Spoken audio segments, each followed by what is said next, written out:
Om Shanti. Good morning. साकार मुरली 20 अप्रैल 2022।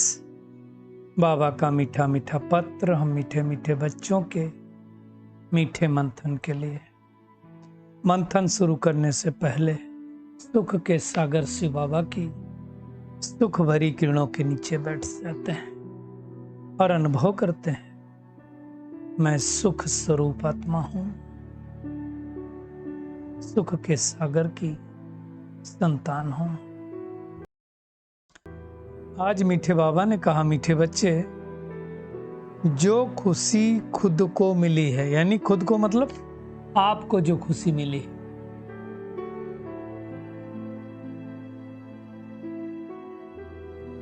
वो सबको देनी है। कैसे देंगे? जब इस ज्ञान को बांटेंगे, सुख शांति को बांटने का धंधा करेंगे, मतलब संकल्पों से सबके प्रति शुभ भावना शुभकामना रखेंगे, तो सबको खुशी मिलेगी ना। जैसे आप देखो, दुनिया में किसी के करीब जाओ तो बहुत अच्छा लगता है, किसी के पास जाओ अच्छा नहीं लगता है। ये तो खेल व प्रकंपनों का ही है। जैसी जिसकी सोच होगी उसके मुताबिक उसको अच्छा लगेगा। आज का प्रश्न है, तुम बच्चों को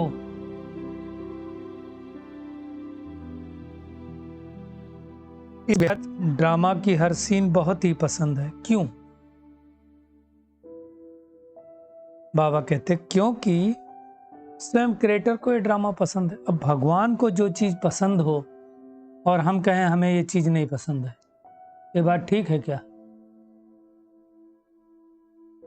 परमात्मा को पसंद है और हम कहें हमें नहीं पसंद है, तो परमात्मा की इंसल्ट हो गई। बाबा कहते हैं जब क्रिएटर को पसंद है तो बच्चों को तो पसंद होगा ही ना। तुम किसी भी बात में नाराज नहीं हो सकते, क्योंकि तुम जानते हो ये दुख सुख का नाटक बहुत सुंदर बना हुआ है। इसमें हार जीत का खेल चलता ही रहता है। इसे खराब नहीं कह सकते। खराब कहना मतलब परमात्मा की इंसल्ट करना। तो दिन भी अच्छा, रात भी अच्छी है। जो पार्ट मिला हुआ वो पार्ट अच्छा है। जैसे मूवी में जिसको जो पार्ट मिला है वो पार्ट बजाता है। बाबा कहते हैं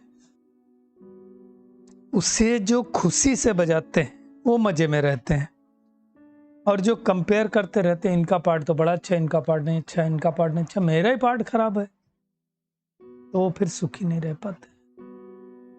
जहां कंपेयर करना चालू किया वहां फिर दुखी होना चालू हो जाएंगे। इसलिए कंपेयर नहीं करना है। इस बेहद के नाटक की नॉलेज का सिमरण करने वाले सदा हर्षित रहते हैं। जिनकी बुद्धि में रहता है कि ये तो बेहद का नाटक है, बना हुआ है, क्रिएटर डायरेक्टर को पसंद है, तो हमें भी पसंद। आज का गीत है हमारे तीर्थ न्यारे हैं। बाबा ने बहुत सूक्ष्म बात कही। वास्तव में देखा जाए तो कोई स्कूल में तो गीत गाए नहीं जाते हैं, फिर ये भी पाठशाला है तो यहाँ क्यों गीत गाए जाते हैं? सतयुग में भी ये गीत नहीं गाए जाते हैं। तो बाबा कहते हैं अभी तुम बैठे हो संगम पर, गीतों का अर्थ लेकर के तुमको समझाते हो दूसरों को। दुनिया में तो मनुष्य अर्थ नहीं समझते, वो बना देते हैं लेकिन अर्थ थोड़ी मालूम। तो भगवान ही आकर के हम बच्चों को भक्ति और ज्ञान का राज समझाते हैं। अब हम ज्ञान सुन रहे हैं भविष्य के लिए, भक्ति करते थे करंट समय के लिए, है ना। दान पुण्य जो करते हैं वो किसके लिए करते हैं? दूसरे जन्म के लिए करते हैं। वो भक्ति और ये ज्ञान, दुनिया में नहीं कहते ज्ञान भक्ति और वैराग्य, है ना। तो हमारा भय बेहद का वैराग्य। दुनिया वाले घर बार छोड़ते हैं, हमें घर बार नहीं छोड़ना है, दुनिया से बाहर नहीं जाना है, घर बार में रहते हुए बुद्धि से वैराग्य करना है।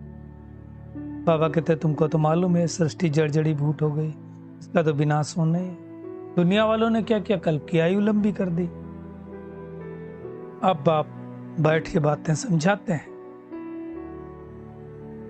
तो बुद्धि जब कहती भी है कि बाबा जो समझा रहा वही सत्य है, फिर क्या होता है, बाहर गए दुनियावी मायावी बातों में तो भूल जाते हैं। बाबा कहते तुम्हें अब कहीं जाने की जरूरत नहीं है, तुम्हारी यात्रा बुद्धि की, कर्मेंद्रियों से यात्रा करने की जरूरत ही नहीं है। तुम्हारा शरीर रात कुछ चलता नहीं, जब हम मेडिटेशन करते हैं तो क्या चलता है, शरीर थोड़ी चलती है। तो अब हम एक बाप को याद करते हैं, एक पिता को याद करते हैं, इसको यह व्यभिचारी याद कहा जाता है। अनेकों की याद को व्यभिचारी याद कहा जाता है। अब हम बच्चे जानते हैं कि हम आत्माएं परम धाम में बाबा के साथ रहती थी, नीचे पाठ बजाया, अब बाबा फिर से हमको लेने के लिए आया है। दुनिया नहीं जानती, दुनिया केवल कहती रहती है प्रभु तुम्हारी गति मत न्यारी, परंतु कौन सी गति कौन सी मति करता है उनको थोड़ी मालूम है। बाबा कहते तुमको कोई भक्ति से घृणा नहीं है, घृणा नहीं करना हमको किसी से, ड्रामा बना हुआ है, ड्रामा अनुसार अपना वो पाठ बजाते हैं, परंतु ज्ञान क्या है और भक्ति क्या है उसको समझना है और दूसरों को समझाना है। अब वापस जाना है ना, तो पुरानी दुनिया से वैराग्य तो करना पड़ेगा। हमारा बुद्धि योग उससे अब टूट जाए। देखिए गीत सुनने में कोई हर्जा नहीं, परंतु बुद्धि योग अब उनमें नहीं लगाना है, क्योंकि भक्ति में क्या होता है, कन रस होता है। अब हमें कन रस नहीं लेना है, अतीन्द्रिय सुख का अनुभव करना है। तो मुख्य बात बाबा समझा रहे हैं कि ये दुख सुख हार जीत का खेल, आधा कल्प सुख है, आधा कल्प जीत है, आधा कल्प दुख है, आधा कल्प हार है ना। बाबा कहते हैं तुम तो जानते हो इस रावण राज्य में दुखी दुख है। मनुष्यों को थोड़ी पता है ज्ञान क्या चीज है, साधु संत तेनासी भी नहीं जानते हैं कि इस ज्ञान से हमें स्वराज्य मिलता है। पूछते हैं इस ज्ञान से क्या प्राप्ति होती है, तो कहा जाता है सुख और शांति वो भी अविनाशी मिलते हैं। बाबा कहते हैं तो ये है सत्संग, सत्य का संग। और सत्संग का टाइम सुबह और शाम को होता है, जैसे अपना मुरली क्लास, अमृत बेला मुरली क्लास, शाम को नुमा शाम। बाबा कहते हैं अच्छा चलो माताओं को बंधन है तो दिन में करो। मुख्य बात है भगवान वाच मैं तुमको राजयोग सिखलाकर नर से नारायण बनाता हूं। तो उतनी मेहनत करनी। योग कोई छोटा मोटा योग नहीं है, नामी ग्रामी योग है। दुनिया में तो लोग विनाशी धन का दान पुण्य करते हैं कि अच्छा घर में जन्म मिले, यहां तो हम 21 जन्मों का वर्षा पा रहे हैं। तो हम जो कुछ दान करते हैं वो 21 जन्म के लिए। फिर कोई अलग से पद पाने के लिए पुरुषार्थ नहीं करना पड़ेगा, पद यहीं फिक्स हो जाता है। इंपॉर्टेंट बात है अभी की पुरुषार्थ के हिसाब से प्रारब्ध हमारी फिक्स हो जाती है, और फिर जन्म जन्मांतर वही प्रारब्ध मिलती रहती है। तो अच्छी तरह से बाबा कहते हैं पढ़ो ताकि जन्म जन्मांतर राजा बनो। सतयुग में तो दास दासियां राजा रानी सभी होते हैं। जितना पढ़ेंगे महादानी बनेंगे उतना ऊंच पद पाएंगे, और कोई उपाय नहीं है। बाबा कहते सबको सुख शांति का वर्षा देना है। बाबा हमको दे रहा है तो हमें सबको देना है। ड्रामा अनुसार वर्षा लेना है फिर गंवाना भी है। लक्ष्मी नारायण को वर्षा कहां से मिला, बाबा ने दिया ना।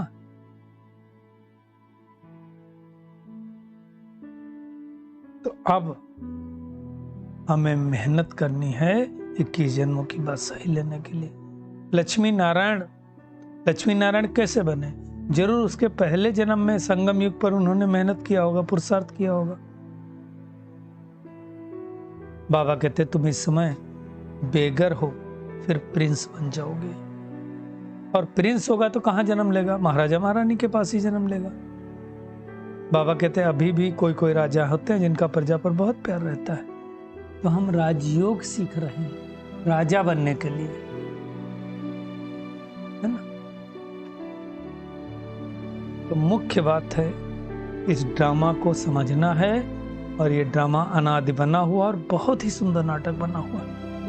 दुख सुख का पार्ट नूंधा ही हुआ है, उसको देख करके हमें खुशी होना चाहिए, क्योंकि उसको ये नाटक पसंद है। देखिए इसको अगर साक्षी होकर के देखें हम, तो पहला पार्ट जो बाबा ने बताया, आत्मा तो अजर अमर अविनाशी है, ये शरीर छोड़ेगी, दूसरा लेगी, दूसरा छोड़ेगी, तीसरा लेगी। तो आज जो सृष्टि पर कुछ हो रहा है, किसके साथ हो रहा है? शरीरों के साथ हो रहा है। शरीर ही दुख जाने से दुखी होती है आत्मा, बीमारी आने से दुखी होती है। इसको किसको समझ में आएगा? जिसको अंदर बैठा होगा, है ना। तो इस तो किसी को दुख है, किसी को सुख है। बाबा कहते हैं हार जीत का खेल ही बना हुआ है। तो ये ड्रामा पसंद आना चाहिए।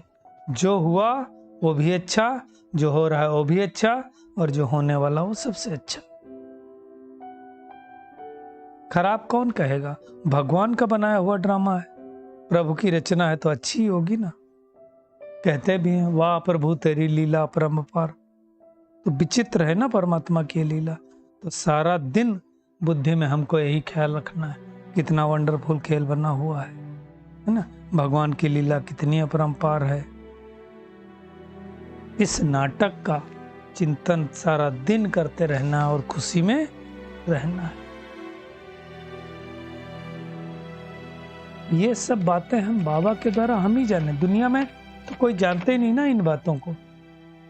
बाबा कहते हैं दुनिया में भी क्या, गृहस्थ व्यवहार में रह के 3 घंटे की वो मूवी होती है, देखने जाते हैं ना, फिर पूछते कि बुद्धि में बैठा है क्या?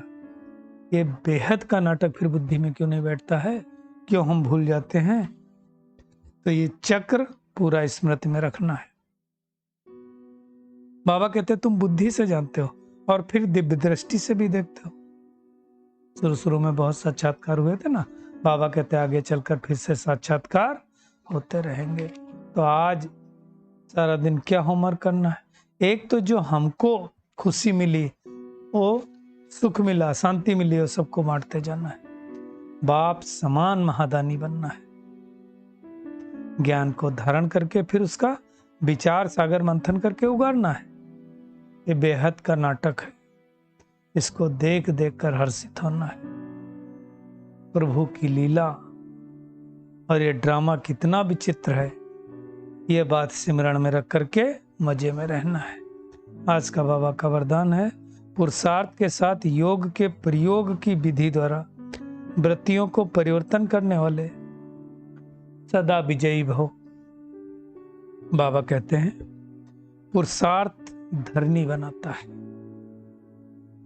वो भी जरूरी है, लेकिन पुरुषार्थ के साथ साथ योग के प्रयोग से सबकी वृत्तियों को परिवर्तन करो तो सफलता समीप दिखाई देगी। जैसे बीज बोओगे तो पौधा उगेगा, लेकिन बीज बोने के लिए पहले धरनी बनाई जाती है।